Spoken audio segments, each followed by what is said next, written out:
Welcome back to Fort Lauderdale on Ice. Adam Daniel Mezei is my name, adamdanielmezei.com. Today we're going to do a little bit of a book review for this book here by Dexter Filkins called The Forever War.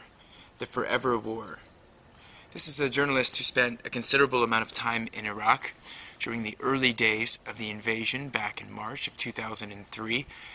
I heard about this book because I was reading Laura Ling's chronicle of her captivity in North Korea, in Pyongyang. This was back in 2008.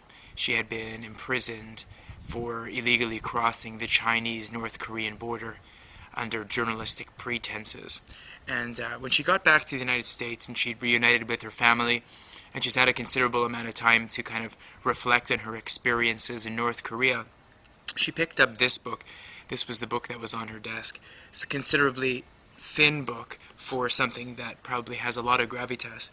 But what's basically the gist in Filkins' book is, well, the thought that I had, at least, walking away from it, was that we are so fortunate that we live in these societies. We're so fortunate that you can walk out onto the street, that you can jog, that you can walk anywhere you want to go for the most part, and you're completely safe. You have no risk that you're going to get knocked off by a sniper. You have no risk that someone's going to kidnap you and hold you for ransom, that somebody's going to grab you, some insurgent, they're going to chop your head off, as a kind of a statement to the political authorities that be. We're so lucky, we're so fortunate. Some journalists, kind of thrive on the adrenaline rush that they get from being in the war theater.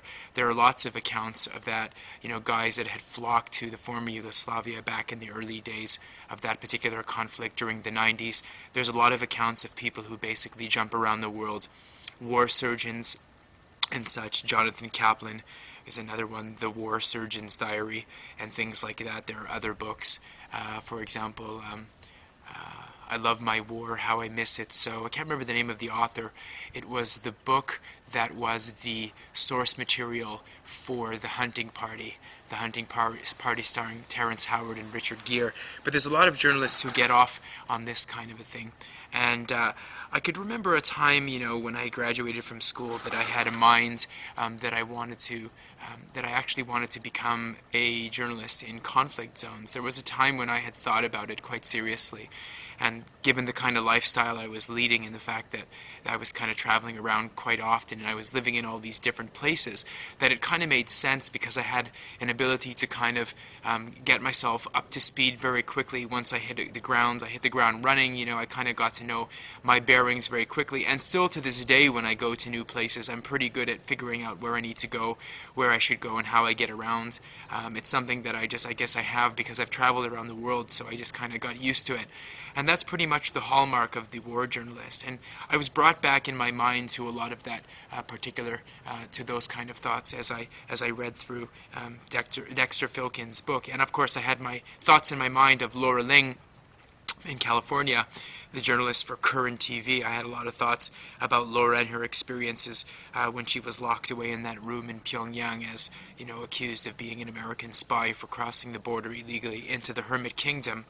But very, very pleased that I read this book. Very humbling reading The Forever War by Dexter Filkins. It made me think a lot about how we should be more grateful about the society that we live in, this affluent, rich society, which for the most part has everything we could possibly want. And occasionally, there's these sort of psychological letdown or whatever the case may be, but that doesn't matter because you have to always focus on the fact of what you have in front of you and what you should be thankful for. And when you read a book about conflicts that are raging in Iraq or in Afghanistan, or that whole theater over there, and some of the things that those soldiers are meant to go through and sometimes treated like cannon fodder, and the ailments that they come back with, or the traumas, the amputations, and things like that, the casualty stats that are not part of the casualty stats, and then you read about some of the adjustment experiences of the journalists who spend time in those countries, you end up realizing that we live in a damn good place. And that's the thing that I walked away with when I finished that book. So The Forever War, Dexter Filkins, and my name is Adam Daniel Mezei from here in Fort Lauderdale on ice, where it looks like Fort Lauderdale, but it's just on ice, wishing you the best of things.